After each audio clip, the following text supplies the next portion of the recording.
এটাই ছাদ বাগানের ম্যাজিক। কে বলেছে ছাদের টবে আলু হয় না, শুধু গাছই হয়? তাহলে মাটির তলায় এগুলো কি? মানুষ চাইলে সবই পারে, আর আমি পারবো না? মাত্র কয়েকটা আলু বসিয়েও কিন্তু কেজি কেজি আলু পাওয়া সম্ভব।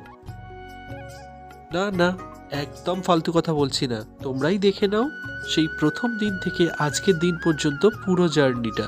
মাত্র 3 মিনিটের জন্য চেপে বসো, পুরো গল্পটা বুঝতে পারবে। গল্পটা শুরু হয়েছিল ঠিক 3 মাস আগে।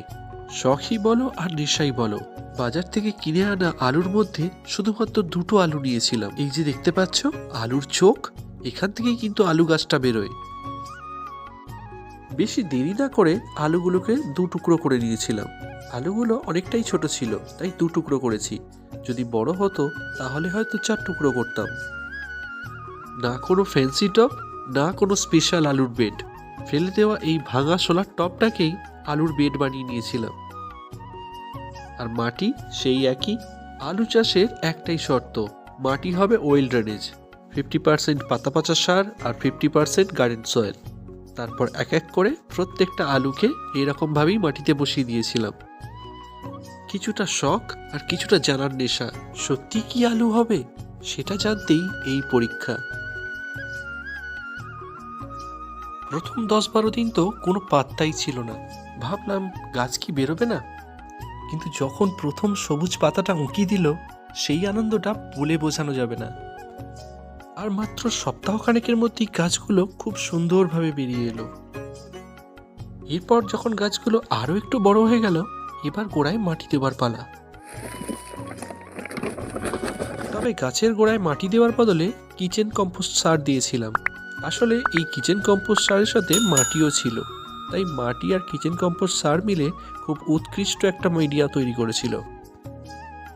তবে এত কিছুর পরেও গাছেতে গৌণ খাদ্যের অভাব দেখা দিল, বা ছত্রাকের আক্রমণও হতে পারে। দেখো পাতাগুলো কিরকম হলুদ হয়ে গেছে।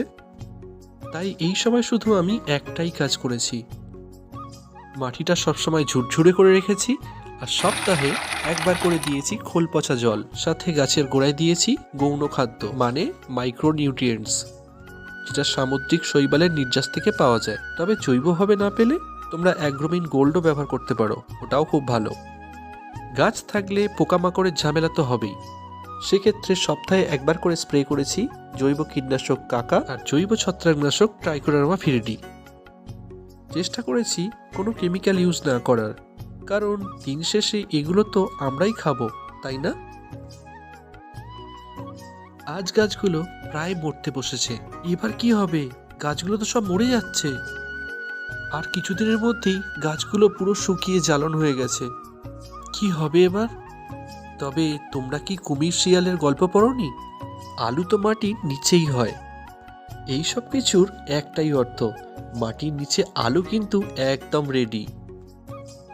এই যে দেখুন, ওরে বাবা, একটা না দুটো না, পুরো থোকা থোকা আলু বেরোচ্ছে।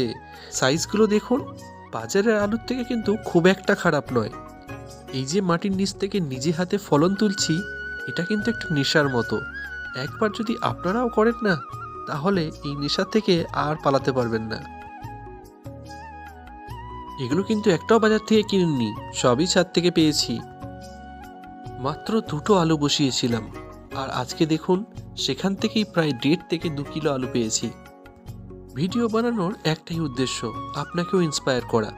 আপনার ছাদ হোক বা বারান্দা, অল্প জায়গা থাকলেই আজই শুরু করে দিতে পারেন। বিশ্বাস করুন, নিজের হাতে ফলানো আলুর দমের স্বাদই আলাদা। ভিডিওটা যদি আপনাদের মনে একটু জায়গা করে নিতে পারে, তাহলে অবশ্যই বন্ধুদের সাথে শেয়ার করে দেবেন। আর তার সাথে সাবস্ক্রাইব বাটনটা হালকা করে চেপে বেল আইকনটা অন করে দিন। আজ তাহলে এই পর্যন্তই, দেখা হবে পরের কোনো ভিডিওতে নতুন কোনো গল্প নিয়ে। আজকের মতন আসি, বাই। এই ভিডিও তো বানানো হয়ে গেছে, এবার একটা জমিয়ে কাশ্মীরি আলুর দম বানাও তো।